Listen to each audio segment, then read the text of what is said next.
Softball highlights with DoorDash Driver Mama.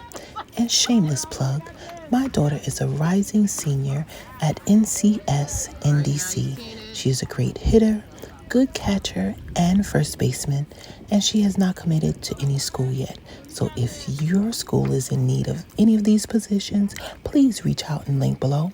But have you ever had a game you were attending and then the second base ump called the player sliding into second safe, only to have the ump behind home plate confer with him, and then they reverse it and call the player out?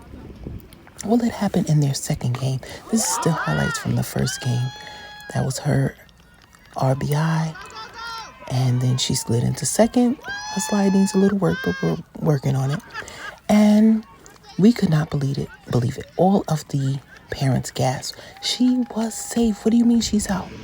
Only to have the very next play, the catcher for the next game, which happens to also be an NCS student, but a rising junior on my daughter's team, run the ball in to her pitcher, but not actually. She is going to throw it to second because that second base person is too far off the bag. And you know what happened? Cut her out. And game 3 is over. We won game 3, 12-1. Mercy ruled after an hour and 10 minutes. And now we have the 3-hour drive back home. So it is 8:09. We have dropped off the daughter and we are going down to work a couple of hours till about 10:30. See if we can make a couple of coins and at least make enough gas to get back down to Richmond tomorrow. Okay, it is now 9:10. After waiting half an hour, we have our first order we were willing to take. It is on Uber Eats, $10 for 4.5 miles. Uber Eats came through for us this morning too. The hour that they make them get there early, we received an order, $8 going 1.7 miles. It was picking up at Burger King and going to a hotel, and we were grateful. This one in my market, $10 even almost always means it's going up, but sometimes it doesn't.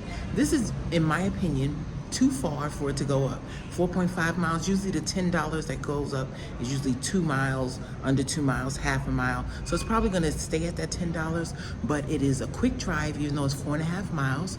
And we are waiting for the fries to drop, and let's go pick it up. So we have the cheeseburgers and little fries in the car, and we are on our way. And DoorDash sent, I believe, our third disrespectful order for the night.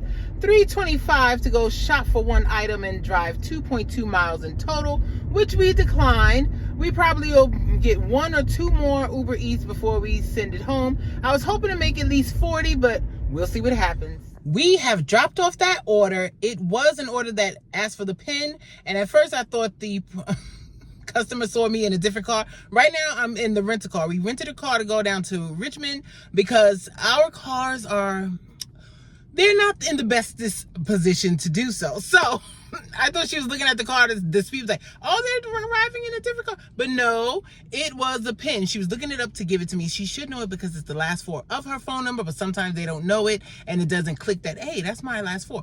But she accepted the order. We'll see if it stays the same or not. But on our way back, do you know what we received, which is so rare on a Saturday night, especially when I only wanted to work 2 hours and I wanted to make $40? An Instacart for $33 and change, shopping for 12 items and only driving 3.1 miles. Let's go shopping. So we're still shopping and we're gonna have to make a judgment call. And I don't know how much this is gonna change the final outcome, but the app is showing the customer wants 6 bunches of organic bananas instead of 6 organic bananas. Now, I'm almost sure that was a mistake because at one point they chose 6 bananas or 1 banana bunch, and we only brought them a single banana, but they're not responding. So I'm gonna make a judgment call, and I'm just gonna get 1 bunch of 6 bananas. I did reach out in the app, but they didn't answer, so we'll see what happens with the final dollar amount. Okay, the customer did reach back out. They just wanted 6 bananas, not 6 bunches. Crisis averted. We'll see. 10:17, the order is dropped off, and it turns out it does make a difference. Some people tip on percentages. It went down to $28 and change because they wanted 6 bananas, which is 1 bunch and not 6 bunches. But we are still very grateful, but we have one more order to do. And at 10:31, we received our last order on Instacart. $15.93, I believe, shopping for 6 items and taking it 5 miles and change, going towards the way we were going to go home anyway. We accepted. Let's go shopping one more time. The customer did add on 3 items, so it's going to go up by a little bit, but everything is in stock. So we are in the car on the way. The customer is 14 minutes from the store. And then they should be less than 5 minutes from the highway, and then we're heading home. On another note, the Uber Eats final tip did come in, and it was $6 and change. They essentially did that $10 trick to try to get somebody to take it, and they didn't have to try to trick me because I needed the money anyway. But it was $10 even, and we're off again. 11:05, and we're on our way home. A little customer service sometimes pays off, sometimes a little, sometimes a lot. The customer, it was already in the notes to leave on the porch and text when you're here. I always click confirm arrival when I see that, and I don't wait until I bring it upstairs. Maybe they want to put away a dog or something like that. But she asked me, or sent a separate text and asked me to do the same thing. I said, sure, no problem, I'll do that for you. And then she increased the tip to $15. So that last one was $23 and change. So for our 2.5 hours, because it is 11:05, and I am going to be on the highway in less than a minute from now, and we made $52.19 Instacart and $10 Uber Eats.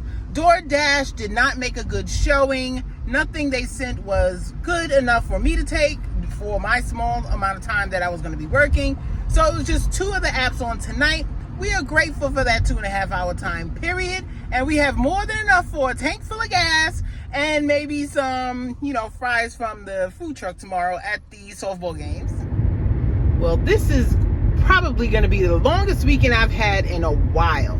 It was on the way home with me and my daughter from the tournaments today that they sent a text message on the team snap regarding football, and they said, hey coaches, I hope you're enjoying your last free weekend until November. So I hadn't planned on going down to Richmond tomorrow. My husband was going to go. But since this is his last free weekend, I will be driving, and we'll go together, and then I'll have to just work the dinner shift when I get back. So how are we going to do it? You know what I'm going to do for our dinner? I'm not going to come home and start messing with food. I'm just going to drop them off and keep going. We're going to have an Aldi pork roast, carnitas pork roast, and that's going to go in a slow cooker when I get home. It's going to have the potatoes and carrots I'll put in when I wake up, and then turn it off before I leave in the morning. I don't know if you had a Loopy app back when it was for beginners. Now it's for engineers, so I can't work it. But I wrote a song for the tired mamas out there back when I thought I knew what tired was. And it said, it must be exhausting being you. But now I know what tired is, because it is 11:19, and she has to be there at 8 o'clock, and it's 2.5 hours away. We're gonna fill up this tank before we go in the house and get ourselves as many winks as possible. And in parting, I wish you large tips, no waits, and short distances.